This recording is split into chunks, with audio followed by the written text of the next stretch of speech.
The espresso machine hissed, but the dining room was dead silent. When the city's most dangerous men walk into your restaurant, you keep your head down. You pour the water. You survive. But when a terrified waiter botched an order for the boss's deaf mother, hands drifted toward hidden holsters. That's when the quiet girl in the stained apron did the unthinkable. She didn't scream. She didn't run. She raised her hands and she started to speak. The kitchen of Trattoria di Notte smelled of roasted garlic, scorched butter, and quiet desperation. It was a Tuesday night. The rain outside was relentless, hammering against the frosted glass of the front windows and turning the Chicago streets into a smeared oil painting. Inside, the heat was suffocating. Corliss dragged the back of her wrist across her forehead, leaving a faint streak of flour near her hairline. Her feet ached. They always ached. At 24, she had the lower back of a retired roofer and the bank account of a high school sophomore. She leaned against the stainless steel prep counter, watching the swinging double doors that led out to the dining room. Beyond those doors lay a different world, a world of crisp, white linen $200 bottles of Barolo, and men who paid in cash from rolls thick enough to choke a horse. Table 4 needs the branzino. Chef Rossi barked, slamming a silver platter down on the heat lamps. And tell Paul to keep his sweating face away from the pass. He's dripping anxiety on my garnish. Corliss grabbed the heavy plates, balancing them effortlessly on her forearms. He's sweating because the back room just filled up. Rossi paused, his tongs hovering over a bed of risotto. His dark eyes flicked toward the double doors. Who? The Harris family. The name didn't carry a grand cinematic weight in the kitchen. It carried a cold, practical reality. It meant no mistakes. It meant the busboys walked a little softer, the bartenders poured a little heavier, and the waiters suddenly found reasons to organize the silverware drawer instead of taking the floor. Drayden Harris had inherited the family business 6 months ago, after his father caught a bullet outside a bakery in Cicero. Drayden wasn't the old guard. He didn't wear fedoras or kiss cheeks.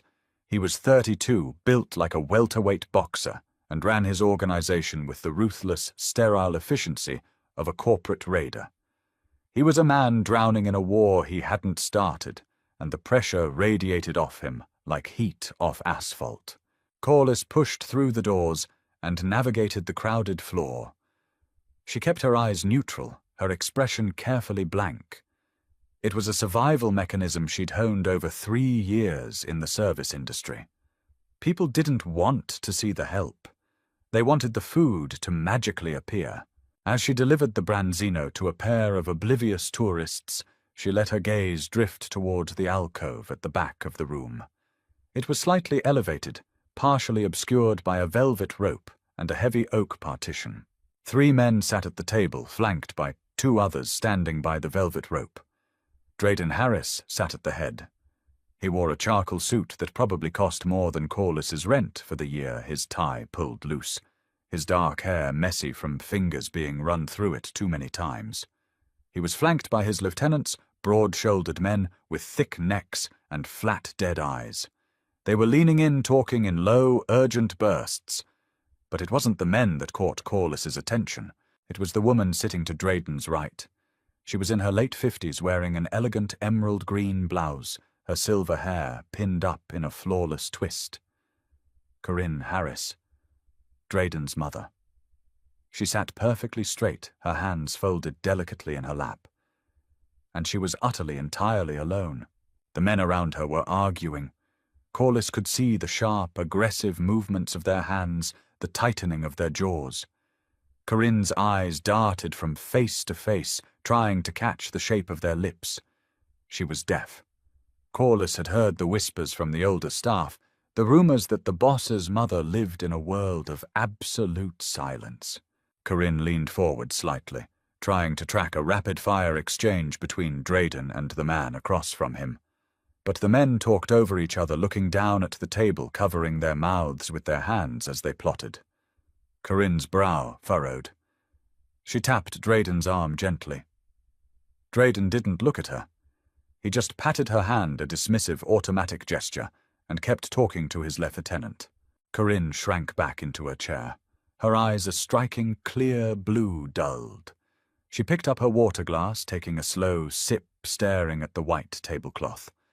She was a ghost at her own family's dinner. Corliss felt a sudden, sharp twist in her chest. It wasn't pity. Pity was cheap. It was a fierce, familiar frustration. She recognized that look. It was the same look her younger brother Sam used to get at the dinner table when their parents argued over the bills, speaking too fast for him to read their lips, leaving him stranded in the crossfire.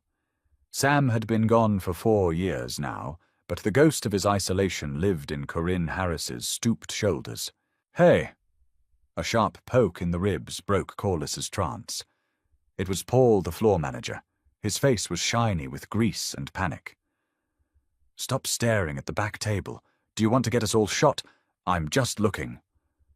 Corliss muttered, turning away. "Don't look. Don't breathe near them. Just let Kevin handle it." Corliss frowned. "You put Kevin on the Harris table." "He started 3 days ago.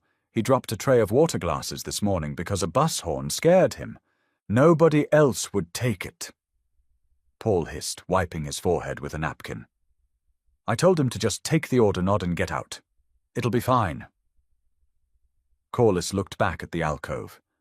Kevin, a lanky 19-year-old with a terrible haircut and hands that were already visibly shaking, was approaching the velvet rope. He looked like a lamb walking into a slaughterhouse. "Sure," Corliss said, her voice dry. "Fine. The tension in the alcove was a physical thing. You could have hung a wet towel on it." Drayden rubbed the bridge of his nose, exhaling a long, ragged breath. He hadn't slept in 48 hours. The shipments at the docks were stalled, the unions were bleeding him dry, and the feds were sniffing around his legitimate fronts. Taking his mother out for her birthday dinner was supposed to be an hour of normalcy. Instead, it had turned into an emergency briefing over antipasto. "Tell them they get 20% or we burn the warehouse," Drayden said quietly, his voice a low rasp. "They won't take 20, Dom." His lieutenant, a scarred man named Arthur, replied. "They want 1/3. They get 20. Drayden repeated, his eyes flashing up cold and flat. "Or I start sending pieces of their crew back in priority mail." Kevin arrived at the table. He stood there for a full 10 seconds, clutching a leather-bound notepad to his chest, like a ballistic shield waiting to be acknowledged. No one looked at him. Corinne noticed him first. She offered the terrified kid a warm, polite smile. She pointed to her menu, then tapped the picture of the veal scallopini. Kevin blinked, swallowing hard. Excuse me, gentlemen, ma'am." The conversation snapped shut. 3 pairs of eyes heavy with violent intent turned to look at the teenager. "What?" Drayden snapped. I need to take your orders." Kevin squeaked. Drayden sighed, running a hand over his face. "Give me the ribeye. Rare. Arthur same. Get the capris for the middle." He waved a hand dismissively. "Just bring food." Kevin wrote frantically, his pen tearing the paper. He looked at Corinne. "And for the lady—" Corinne looked at Kevin, then pointed to the veal again on the menu. She tried to articulate the words, her voice soft and carrying the distinct cadence of the profoundly deaf. "Veal, please." Kevin froze. He hadn't understood her. He looked at her fingers on the menu, but the print was small and upside down from his angle. Panic seized him. He looked at Drayden for help, but Drayden had already turned back to Arthur, leaning over the table, whispering furiously about the dock schedules. He wasn't paying attention to the waiter. He wasn't paying attention to his mother. I'm sorry, Mom," Kevin stammered, leaning in. Corinne's smile tightened. It was the forced, polite smile of someone who spends their entire life apologizing for an inconvenience they didn't ask for. She tapped the menu harder. She pointed to her own chest, then to the veal. Kevin's hands were shaking so badly he dropped his pen. He ducked under the table to grab it, knocking his shoulder against Arthur's knee. Arthur shifted his hand instinctively, dropping toward the inside of his jacket. "Watch it, kid," Arthur growled. Kevin popped back up, pale as a sheet. I'm sorry. Ma'am, do you want the chicken?" He pointed to a random spot on the menu, speaking overly loud, enunciating like she was stupid. "Chicken." Corinne shrank back. A flush of embarrassment crept up her neck. She looked at Drayden, touching his sleeve. Drayden jerked his arm away, entirely absorbed in his argument with Arthur. "Not now, Ma. Just order." Corinne dropped her hands to her lap. She looked down at the white tablecloth. She gave a small, defeated nod to Kevin. Kevin, sweating profusely, scribbled chicken on his pad and bolted from the table like he was on fire. From her station by the espresso machine, Corliss watched the entire exchange. Her blood boiled. She gripped the edge of the counter, her knuckles turning white. She watched Corinne staring at her empty water glass, entirely shut out of the world. She watched Drayden, a man who commanded hundreds of dangerous men, fail completely to command 2 minutes of patience for the woman who raised him. 20 minutes later, the food arrived. Kevin approached the table, balancing a massive tray on his shoulder. He was moving too fast, his eyes darting nervously. He distributed the steaks to the men, the heavy plates clattering against the wood. Finally, he placed a plate in front of Corinne. It was the chicken marsala, smothered in mushrooms. Corinne looked at it. She pushed the plate away slightly, a look of mild distress on her face. She tapped Drayden's arm again, more urgently this time. Drayden stopped mid-sentence. He looked at the plate, then up at Kevin. "What is this?" "The chicken, sir." Kevin stammered. "Like she ordered." "She didn't order the chicken," Drayden said, his voice dropping an octave.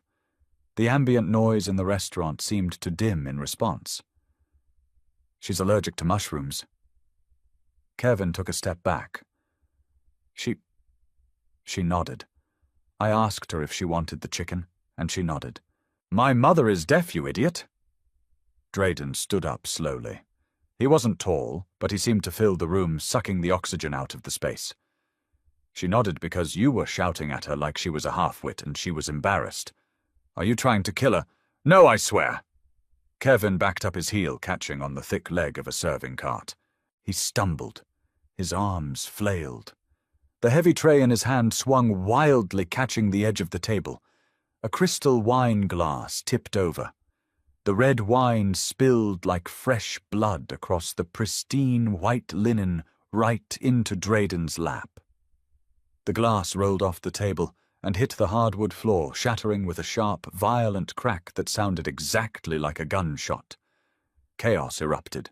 Arthur and the other lieutenant were on their feet in a fraction of a second, coats thrown, open hands gripping the butts of heavy pistols tucked into their waistbands. The 2 bodyguards by the velvet rope surged forward, grabbing Kevin by the collar and slamming him back against the oak partition.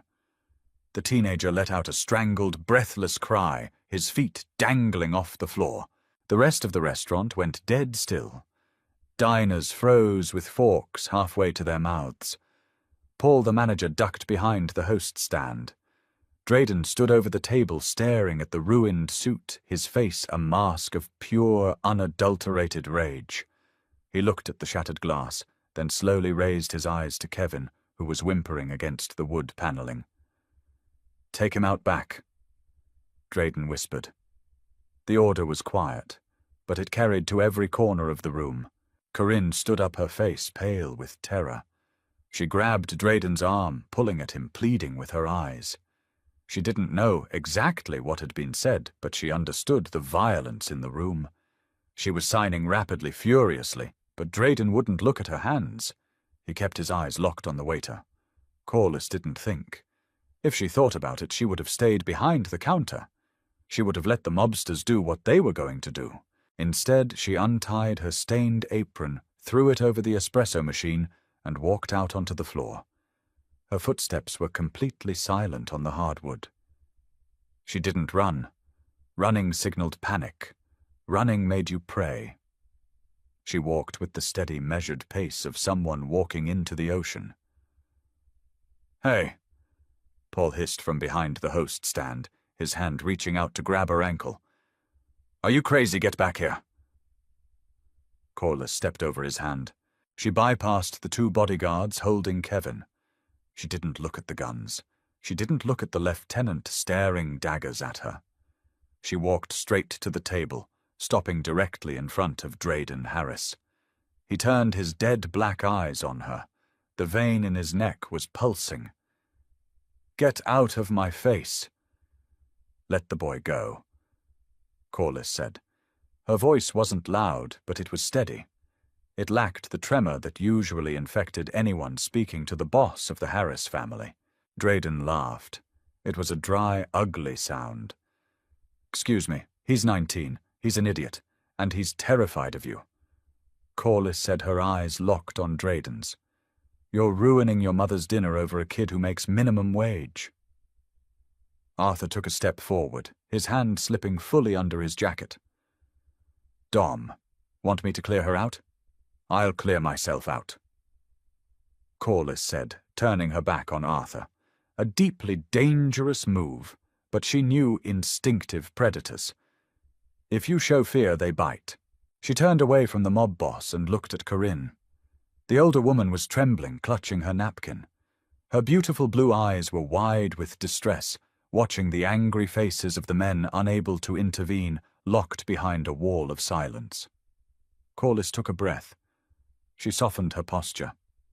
She let the cynicism, the exhaustion, the anger of the kitchen melt away. She brought her hands up to her chest.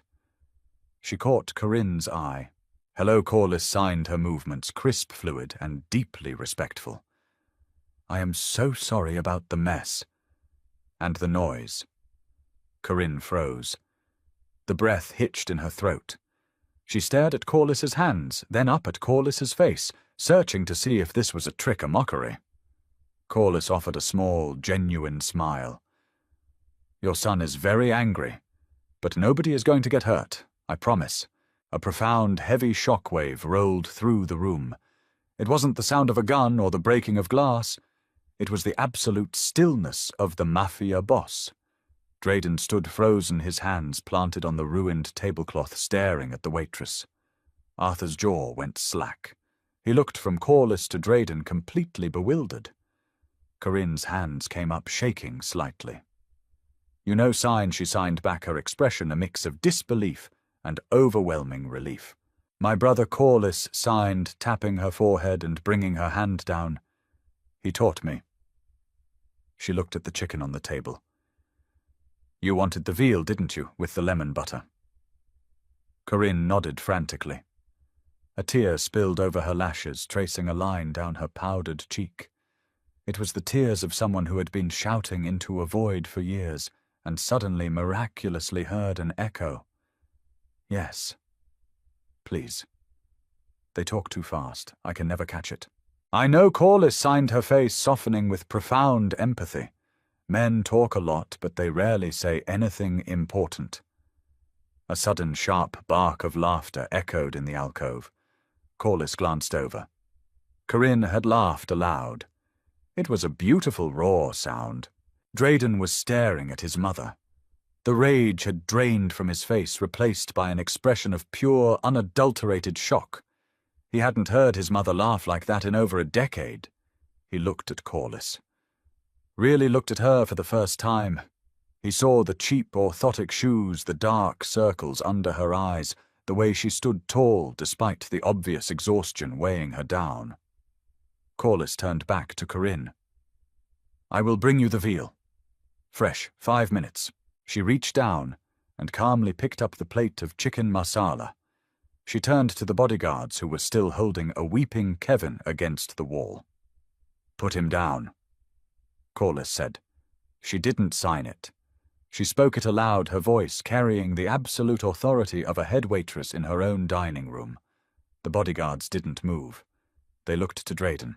Drayden stood in silence for a long moment. He looked at the shattered glass on the floor. He looked at his mother, who was sitting up straighter now, wiping her eyes with her napkin, a small, genuine smile playing on her lips. She looked present. For the first time all night, she looked like she belonged at the table. Drayden gave a slow, barely perceptible nod. The bodyguards let go. Kevin slid down the wall, collapsing into a heap, gasping for air. "Go to the back, Kevin," Corliss ordered quietly. "Tell Paul to clock you out." Kevin didn't need to be told twice. He scrambled to his feet and practically sprinted for the kitchen doors. Corliss balanced the plate on her forearm. She bent down, grabbed a handful of napkins, and efficiently swept the broken glass into a pile, wrapping it securely before dropping it onto her tray. She stood back up, adjusting her grip. She looked at Drayden. He was still watching her, his dark eyes intense, calculating. The violent mobster was gone, replaced by a man trying to solve a puzzle he didn't realize he was looking at. "Your veal will be right out, Mr. Harris," Corliss said calmly. "Can I get you another glass of wine for the spill?" Drayden stared at her hands, then at her face. "Who are you?" "I'm your waitress," Corliss said flatly. She didn't offer a name. She didn't offer a smile. She turned on her heel, pushed past the bewildered lieutenants, and walked back towards the kitchen doors. She didn't look back, but she could feel the weight of Drayden Harris's stare burning into her spine every step of the way. As the kitchen doors swung shut behind her, the dining room remained deadly quiet. Corinne tugged on Drayden's sleeve. He looked down. His mother was smiling, signing a single emphatic word. "Keeper." The kitchen doors hadn't even stopped swinging before Chef Rossi grabbed Corliss by the shoulders, his fingers digging into her collarbone. "Are you out of your mind?" He hissed, his face inches from hers. He smelled of stale tobacco and sheer panic. "You don't talk to them. You don't look at them. You certainly don't tell their gorillas to drop a waiter." Corliss shoved his hands off. She walked to the prep station, grabbed a clean linen towel, and wiped the sweat from her neck. Kevin was going to get shot over a plate of chicken, Rossi. Plate the veal, heavy on the lemon butter. Rossi stared at her, his mouth opening and closing like a landed fish. He looked toward the double doors, then back at her, shaking his head. He didn't argue. He turned to the line, barking at the sous chef to fire the veal. 5 minutes later, Corliss pushed back through the doors. The dining room was still draped in an uneasy silence. Diners were eating, but they were doing it carefully, minimizing the clatter of silverware against porcelain. She approached the alcove. The shattered glass was gone, swept up by a terrified busboy while she was in the back. Drayden was sitting with his forearms resting on the table, staring at the empty space where the mess had been. Arthur and the other lieutenant were tense, their eyes tracking Corliss's every movement. Corliss set the plate in front of Corinne. The veal was perfectly seared, the sauce glossy and fragrant. "Careful. The plate is hot," Corliss signed quickly, keeping her movements subtle so as not to draw more attention than she already had. Corinne smiled, a real crinkling smile that reached her eyes.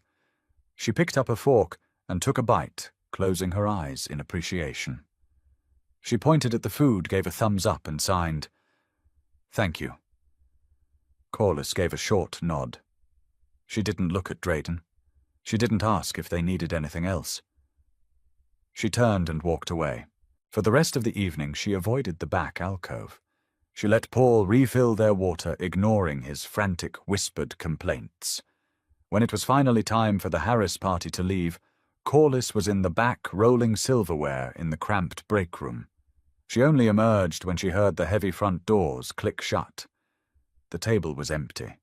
The crumpled napkins were tossed haphazardly over the plates. Underneath Corinne's empty water glass, folded perfectly in half, was a stack of bills. Paul materialized out of nowhere, his hand reaching out. "I'll take that. House tip considering the damages." Corliss moved faster. She snatched the stack, her fingers brushing the cold condensation of the glass. She flipped the fold open. It was 10 crisp $100 bills. $1,000. It was more than she made in 2 weeks of double shifts. "Put it back, Corliss," Paul warned, his voice dropping. "Kevin broke the glass," Corliss said, stuffing the cash into her apron pocket. "Take it out of his check. This is mine." She didn't sleep that night. The adrenaline took hours to burn off, leaving her hollow and wired in her cramped fourth-floor walk-up. She lay on her mattress, staring at the water stain on the ceiling, replaying the look in Drayden Harris's eyes. It wasn't the look of a man who was grateful. It was the look of a man who had found something he didn't know he was looking for. And that terrified her. The next afternoon, the sky over Chicago was a bruised, heavy purple. Corliss arrived at the restaurant 3 hours before the dinner rush. The alleyway behind Trattoria di Notte smelled of damp cardboard and rotting onions. She pulled her coat tighter around her neck, digging her keys out of her bag. A shadow detached itself from the brick wall near the dumpster. Corliss froze.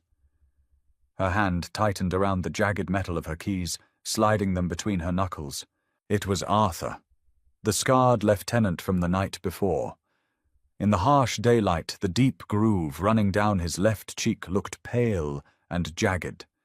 He wasn't wearing a suit today, just a heavy leather jacket and dark jeans, but the bulk of a shoulder holster was clearly visible under the leather. He didn't move toward her. He just leaned against the brick, lighting a cigarette. "Relax," Arthur grunted, exhaling a plume of grey smoke. "If I wanted to hurt you, I wouldn't be standing out here in the open freezing my arse off." Corliss didn't lower her hand. "The employee entrance is private property." Arthur laughed. It was a harsh scraping sound. He reached into his pocket and pulled out a thick, embossed business card. He flicked it perfectly through the air. It landed on the wet asphalt at Corliss's feet. "The boss wants a word," Arthur said. Corliss looked down at the card. It was blank, except for an address in the Gold Coast and a time. 3 p.m. tomorrow. "I have a double shift tomorrow," Corliss said, keeping her eyes on Arthur. "Your shifts are covered for the rest of the week. I don't work for you. Or him." Arthur took a slow drag of his cigarette. "Nobody said you did. He just wants to talk about his mother." Corliss stared at him. She thought about the $1,000 sitting in a coffee can on her kitchen counter. She thought about Corinne Harris shrinking into her chair, a prisoner in her own family. "I'm not going to his house," Corliss said flatly. "If he wants to talk, he can come here. Tomorrow at 10 in the morning. The restaurant is closed. The front doors will be unlocked." Arthur raised an eyebrow. He looked genuinely amused. "You're dictating terms to Drayden Harris." "I'm telling you my availability," Corliss said, stepping around the card on the ground and shoving her key into the heavy metal door. "Take it or leave it." She stepped inside and slammed the door shut, throwing the deadbolt with a loud metallic crack. Her heart was hammering against her ribs like a trapped bird. At 10 o'clock the next morning, the restaurant was a cavern of shadows and the sharp smell of industrial bleach. The chairs were stacked upside down on the tables. The espresso machine was silent. Corliss sat in a booth near the front windows, nursing a lukewarm cup of black drip coffee. She wore a faded grey sweater and jeans stripped of her apron and the false deference of her uniform.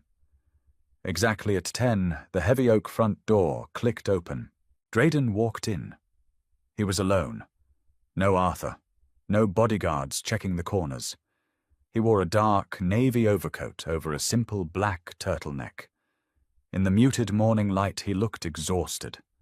The shadows under his eyes were deep, and the sharp angles of his jaw seemed cut from stone.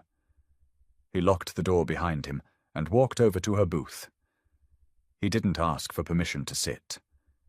He slid into the vinyl bench across from her, moving with the heavy, deliberate grace of a large predator. For a long moment, neither of them spoke. The ambient noise of the city traffic drifted through the thick glass. You told Arthur to bring me to you, Drayden said finally. His voice was low, devoid of the jagged edge it had carried 2 nights ago. I don't go to second locations with men who shoot people for a living, Corliss replied. She took a sip of her coffee, her hands perfectly steady. A ghost of a smile touched the corner of Drayden's mouth, but it vanished instantly. He leaned back, unbuttoning his overcoat. My mother hasn't stopped talking about you, he said. I imagine she hasn't stopped signing about me. Corliss corrected her voice, entirely devoid of warmth. Since she can't talk? Drayden's jaw tightened. He looked away, staring at the stacked chairs on the nearest table. I know. Do you? Corliss leaned forward. She didn't know where the anger was coming from, but it was hot and immediate. You brought her to a loud public restaurant, seated her in the middle of a business dispute, and ignored her for 45 minutes. She thought she was ordering veal. You almost let a terrified kid feed her something that would put her in the hospital. You don't know anything. If anyone else in Chicago had spoken to Drayden Harris that way, they would have been bleeding on the floor. Drayden just took it. He let the words hit him, and he didn't flinch. She went deaf 5 years ago. Drayden said quietly. Meningitis, it was fast. 1 month she was fine, the next. Nothing. My father didn't want to deal with it. He hired nurses. He bought her expensive hearing aids that didn't work. When he died, I took over. He dragged a hand over his face.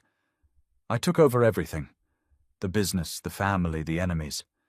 I don't have time to learn a new language. I don't have time to hold her hand. So you just let her disappear. I keep her safe.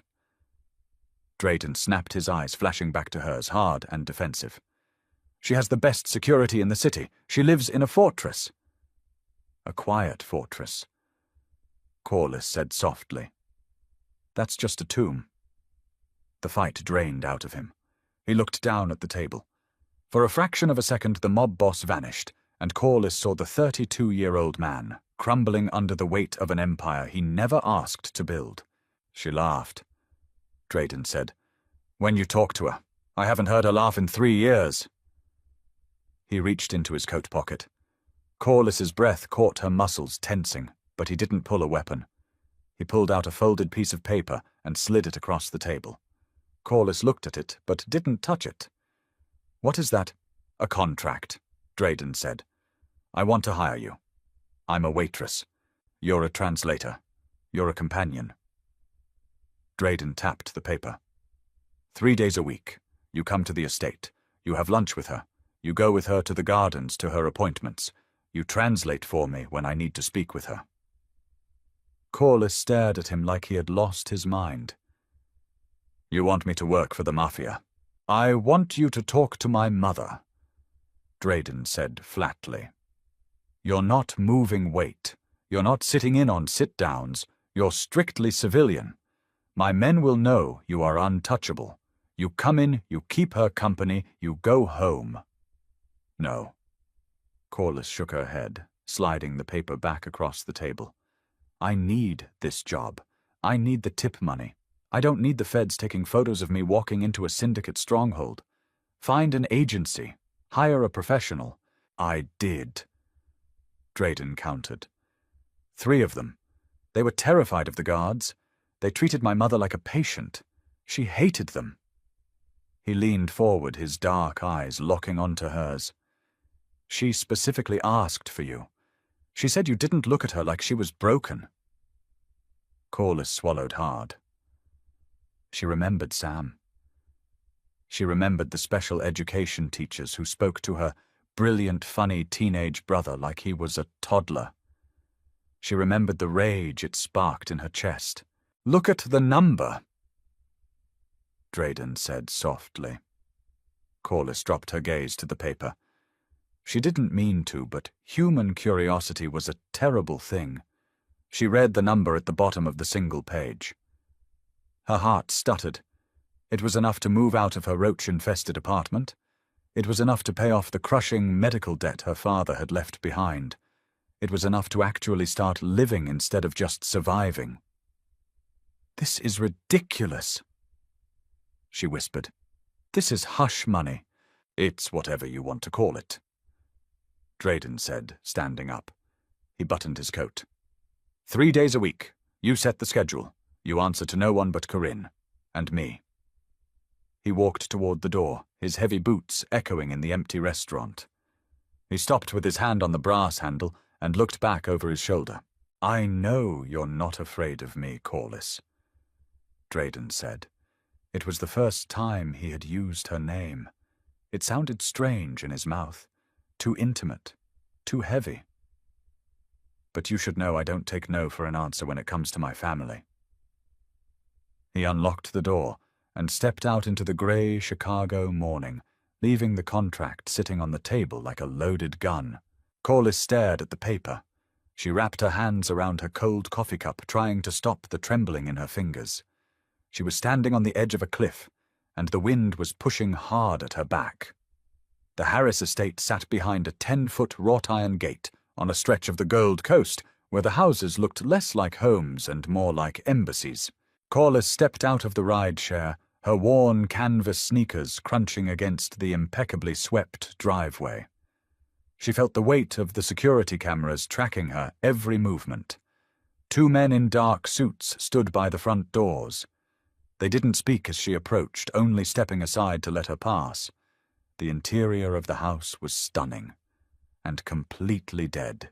The floors were polished marble that echoed with every step. The walls were lined with dark, imposing artwork and antique mirrors that reflected the empty, cavernous hallways. It smelled of lemon polish and expensive, stale air. It was a museum designed for ghosts. A housekeeper in a stiff uniform led Corliss up a sweeping staircase and down a long corridor, finally pushing open a set of heavy mahogany doors. The room beyond was a sunroom wrapped in glass and overflowing with orchids and ferns. The air here was warm, smelling of damp earth and blooming jasmine. In the center of the greenery, sitting in a plush armchair with a book in her lap, was Corinne. She looked up. The moment she saw Corliss, the polite, hollow expression she wore vanished. Her face lit up with a blinding, genuine joy. She tossed the book onto a side table and stood, her hands already moving. "You came," Corinne signed, her fingers trembling slightly with excitement. "I told him you would come." Corliss dropped her canvas bag by the door.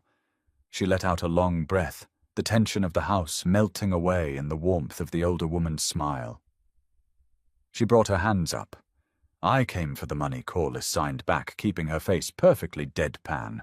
Corinne blinked, surprised by the bluntness. Then a sharp, delighted laugh burst from her throat. She pointed at Corliss, her eyes crinkling. "Good. At least you are honest. Everyone else here lies to me." That was the beginning. The transition wasn't smooth. The staff treated Corliss with a mixture of suspicion and deferential fear, unsure where the companion fit into the rigid hierarchy of a crime family's payroll. Corliss ignored them. She treated the job with the same blue-collar grit she applied to waitressing. She showed up on time. She did the work. She refused to be intimidated by the men with guns pacing the perimeter. Her real work, she quickly realized, had nothing to do with translation. It had to do with reclamation. Corinne had been stripped of her autonomy. The housekeeper ordered her meals. The guards dictated when she could walk in the gardens. Drayden dictated her schedule. Corinne existed in a state of perpetual silent waiting. Corliss stopped it on day 2. When the housekeeper brought a tray of poached salmon and steamed vegetables for lunch, setting it down with a brisk nod, Corliss intercepted her. "Mrs. Harris doesn't want salmon today," Corliss said quietly. The housekeeper frowned.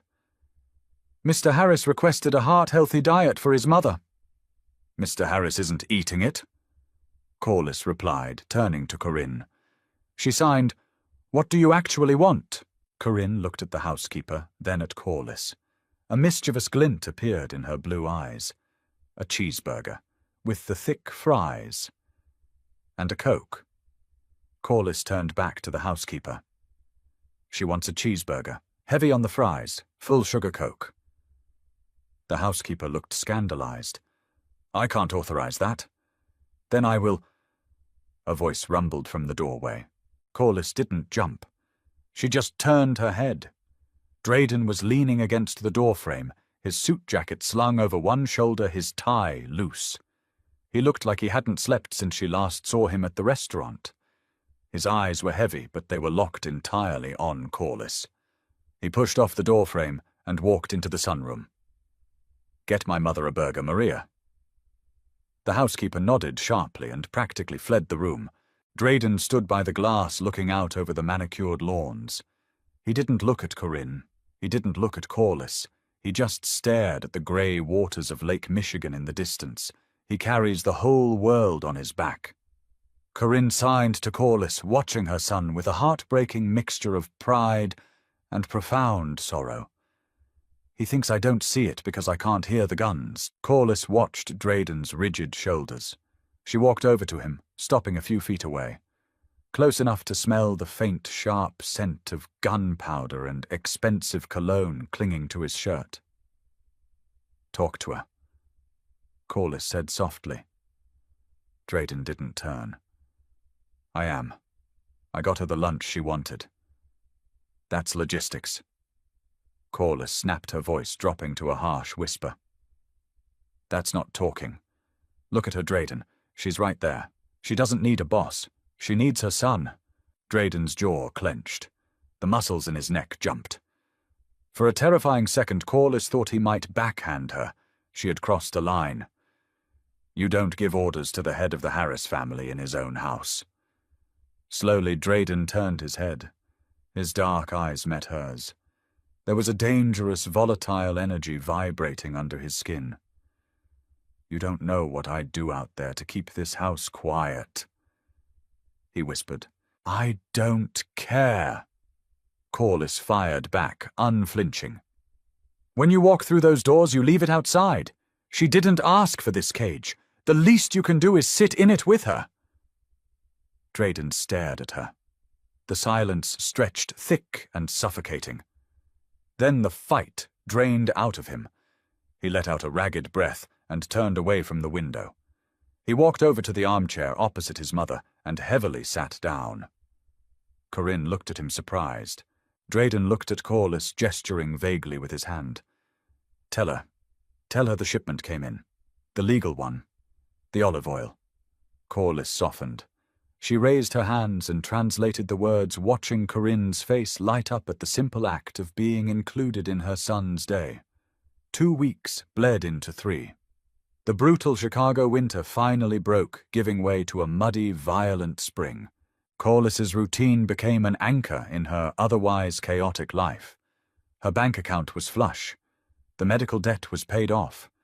She had quit the restaurant. But instead of feeling free, she felt a strange, tightening gravity pulling her deeper into the Harris estate. She was sitting on the floor of the library one late afternoon, teaching Corinne how to sign modern slang. Corinne was laughing, her hands clumsily forming the signs, when the heavy oak doors slammed open. The laughter died instantly. Drayden stumbled into the room. He wasn't wearing his suit jacket. His white dress shirt was torn at the shoulder, and a dark, spreading stain of crimson soaked the fabric over his ribs. His lip was split, and blood dripped steadily from a gash above his eyebrow, catching in his dark eyelashes. Arthur was right behind him, barking orders into a cell phone, his own face bruised and streaked with soot. Get the doctor. Now. Front gate. Arthur yelled, shutting the phone. He looked at Drayden, who was leaning heavily against a mahogany bookshelf, leaving a smear of red on the wood. Dom, you need to sit down. I'm fine. Drayden ground out. His voice was a wet rasp. Corinne scrambled up from her chair. She let out a sharp, breathless sound, a jagged noise of pure maternal terror. She rushed toward Drayden, her hands reaching out to touch his ruined shirt. Drayden instinctively flinched away, batting her hands back. Don't. Ma, don't touch it. It's fine. He wasn't looking at her.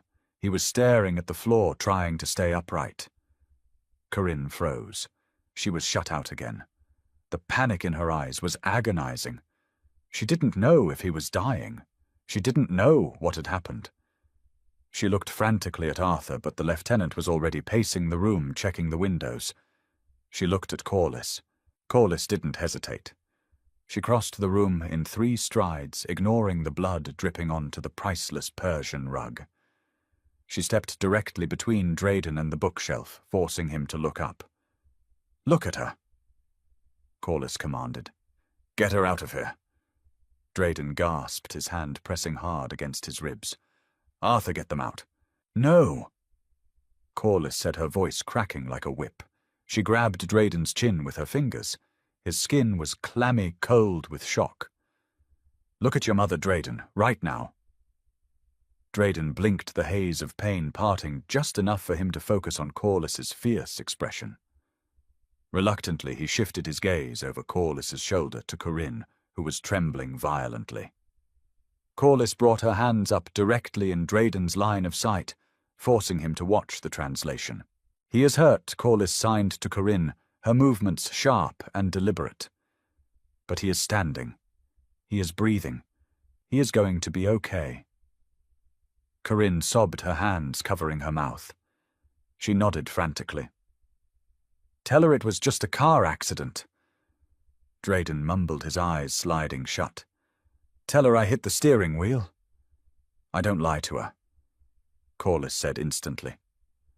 She looked at Corinne. "It wasn't an accident. But it's over now.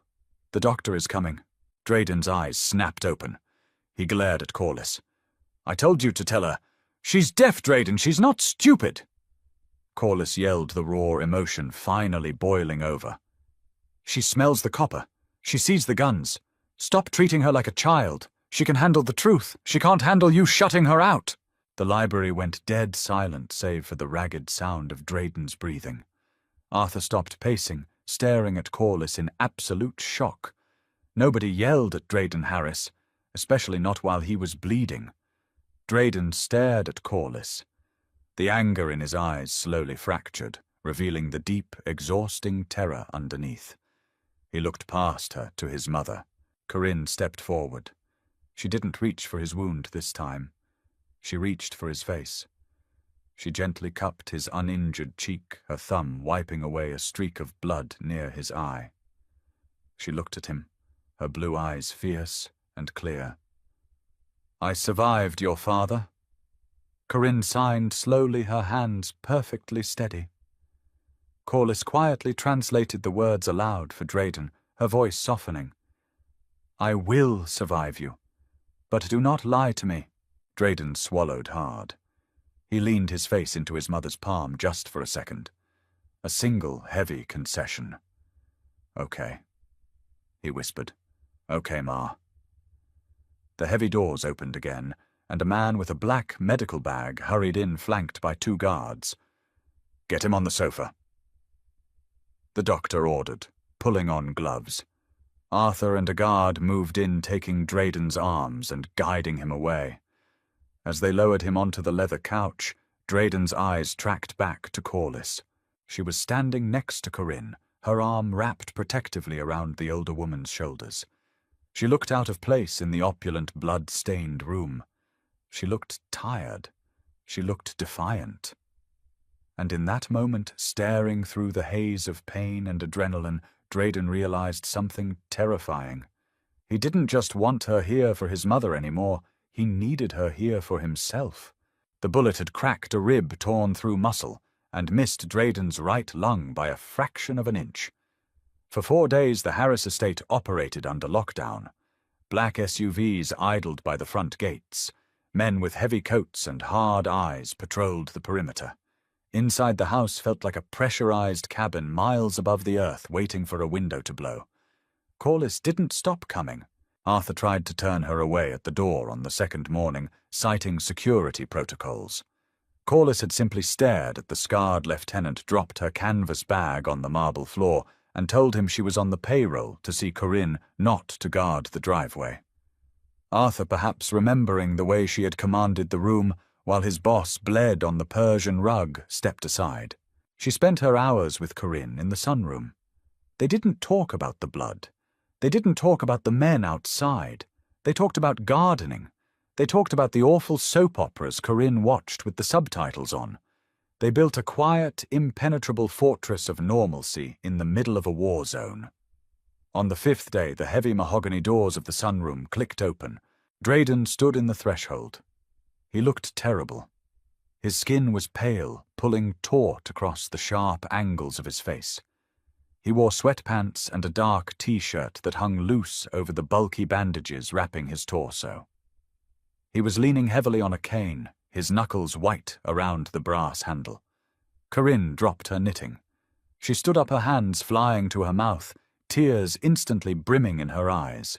Drayden offered her a weak, exhausted smile.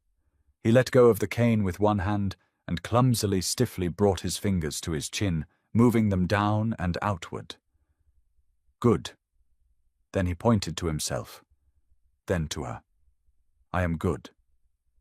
Corinne let out a choked sob. She rushed forward, stopping just short of him, terrified to bump his ribs. She hovered her hands over his chest, her eyes frantically scanning his face. Corliss sat frozen in her chair. She watched the Mafia boss, a man who ordered executions over cold pasta, meticulously form the signs. They were rigid, they were awkward, but they were right. Corinne looked back at Corliss, her face radiating absolute shock and pure joy. He learned she signed her hands shaking. He learned for me. I see that Corliss signed back, keeping her face perfectly neutral, though a tight knot in her chest suddenly unraveled. Drayden limped into the room and sank into the armchair opposite his mother. He looked at Corliss. The dark, dead eyes that had terrified her in the restaurant were gone. In their place was something raw, heavy, and deeply unsettled. I watched the videos you left on the desk, Drayden said. His voice was a gravelly rasp. The beginner ones. Your syntax is terrible, Corliss said flatly. You signed good I am good instead of I am fine. But you didn't accidentally tell her you were a potato, so it's a start. A short, painful laugh punched out of Drayden's chest. He instantly grimaced, wrapping an arm around his ribs. Don't make me laugh. It feels like I'm swallowing glass. Then don't be funny, Corliss replied. Corinne sat on the edge of the sofa watching the exchange. She couldn't hear the banter, but she could read the energy in the room. The air between her son and the waitress was thick, practically humming like a live wire. She looked at Drayden, noting the way his eyes tracked Corliss's every movement. She looked at Corliss, seeing the way the younger woman sat slightly forward, anchored to Drayden's presence. Corinne smiled quietly to herself and picked up her knitting. An hour later, Corinne fell asleep on the sofa, exhausted by the adrenaline crash of seeing her son upright. The sun was setting over Lake Michigan, casting long, bruised shadows across the glass walls of the room. Drayden stared out at the water. Arthur caught the crew that hit us. They were moving out of a warehouse in the south side. I don't need to know that, Corliss said. She was organizing a stack of flashcards on the coffee table. I'm just telling you. I don't want to know the logistics of your violence, Drayden, Corliss said, looking up. Her voice was quiet but firm. I told you that. I'm a civilian. Drayden turned his head slowly. The shadows caught the hollows of his cheeks. You're not a civilian anymore, Corliss. You haven't been since you stepped between Arthur's gun and that idiot waiter. I'm an employee. You're a target. Drayden corrected his tone, turning dark. He leaned forward, ignoring the obvious pain it caused him. They know about you. The other families. They have spotters watching this house. They know there's a girl who comes 3 days a week and leaves 4 hours later. They know my mother loves you. Corliss stopped shuffling the cards. Her hands went perfectly still. A cold spike of adrenaline shot down her spine. Are you threatening me? I'm warning you, Drayden said softly. He reached into the pocket of his sweatpants and pulled out a thick white envelope. He tossed it onto the glass coffee table. It landed with a heavy thud next to the flashcards. "There's 50,000 in cash in there, and a plane ticket to Seattle. Open-ended." Corliss stared at the envelope. "What is this?" "An out," Drayden said. "Take it. Leave the city. Don't come back. The contract is void." Corliss looked from the envelope to Drayden's face. He was completely serious. The walls were back up. The ruthless, sterile corporate raider had returned, trying to manage a liability. "And Corinne?" Corliss asked. "She'll survive. She always does." Drayden looked away. "I'll hire someone else. I'll make them learn the language." Corliss picked up the envelope. It was heavy. It was a new life. It was safety. She thought about her cramped apartment, the broken radiator, the constant grinding fear of poverty that had chased her since she was a teenager. She could take it. She could run. She stood up. She walked over to Drayden's chair. He didn't look up, bracing himself for the sound of her footsteps walking towards the door. Instead, she dropped the envelope into his lap. Drayden's head snapped up. "I told you," Corliss said, her voice entirely devoid of fear. "I don't take hush money, and I don't run from bullies." "Corliss, you don't understand what these people will do." "I don't care," she interrupted, leaning down.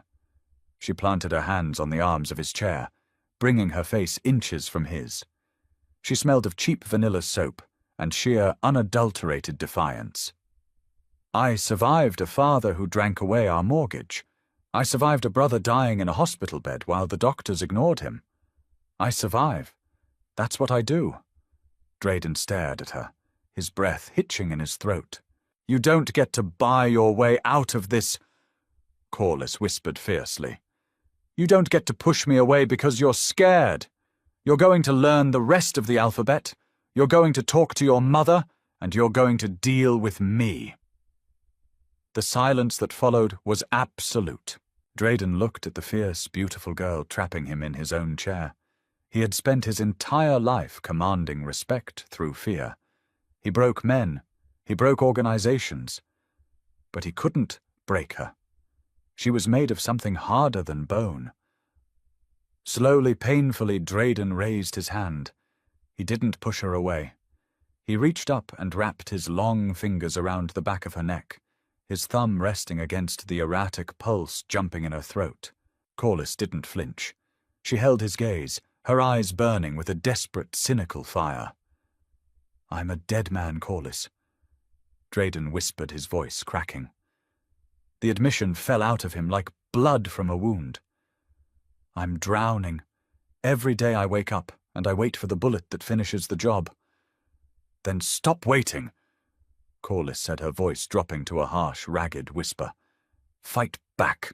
I am—" He breathed his grip on her neck, tightening just enough to pull her a fraction of an inch closer. "But if they take you, if they touch you to get to me—" "They won't," she said firmly, "because you won't let them." It wasn't a question. It was a command. It was a profound, terrifying display of trust from a woman who didn't trust anyone.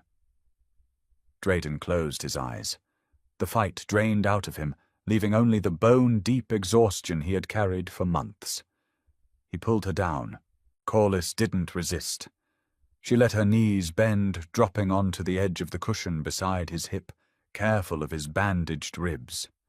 Drayden buried his face in the crook of her neck, inhaling the scent of her vanilla soap.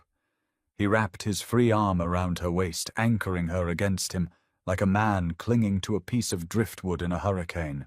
It wasn't a romantic embrace. It was desperate. It was a collision of two people who had spent their entire lives fighting entirely different wars, finally realizing they were standing in the same trench. Corliss rested her chin on the top of his head. Her hands, calloused from years of hauling heavy plates and scrubbing industrial counters, gently stroked the dark hair at the nape of his neck. From the sofa, Corinne stirred. She blinked the sleep clearing from her eyes. She looked across the room. She saw her son, the ruthless, terrifying boss of the Chicago syndicate, practically curled into the lap of the quiet waitress. She saw the tension completely drained from his shoulders. She saw Corliss holding him, her eyes fierce and protective, watching the door. Corinne didn't make a sound. She didn't tap the table. She just watched them, a profound sense of peace settling over her chest. Eventually, Drayden pulled back. He looked at Corliss, his dark eyes clear for the first time since she had met him. He reached up and gently traced the line of her jaw. "You're not a waitress anymore," Drayden said softly. "I know," Corliss replied. "You're not just an employee." "I know." Drayden looked over Corliss's shoulder. He saw his mother watching them. Corinne offered him a small, knowing smile. She raised her hands. Her movements were slow, graceful, and entirely silent. Family Corinne signed. Drayden stared at his mother's hands. He swallowed the thick knot forming in his throat. He looked back at Corliss, who had turned to read the sign. Corliss looked back at him. The cynicism in her eyes had fractured, letting in a sliver of terrifying, beautiful hope. Drayden raised his hands. His fingers were stiff, his movements clumsy and lacking the fluid grace of his mother or the crisp efficiency of Corliss. But he formed the signs perfectly. Yes, Drayden signed, his eyes locked on Corliss's. Family. The war outside the iron gates would rage on. The shipments would stall, the feds would circle, and the violence would continue to bleed into the streets of Chicago. Drayden Harris was still a dangerous man in a dangerous world. But as he sat in the quiet sunroom, holding the girl who refused to run, surrounded by a silence that no longer felt like a cage, Drayden knew one thing for certain. He was finally ready to fight for it. Did Corliss make the right choice, staying in a world of violence, or did she just seal her own fate? Drop a comment below with your thoughts if you loved this deep dive into the silent, intense world of the Harris family. Hit that like button, share it with your friends who love grounded, gritty romance, and don't forget to subscribe for more intense, slow-burn stories that skip the cliches and get straight to the heart. Turn on notifications so you never miss a chapter.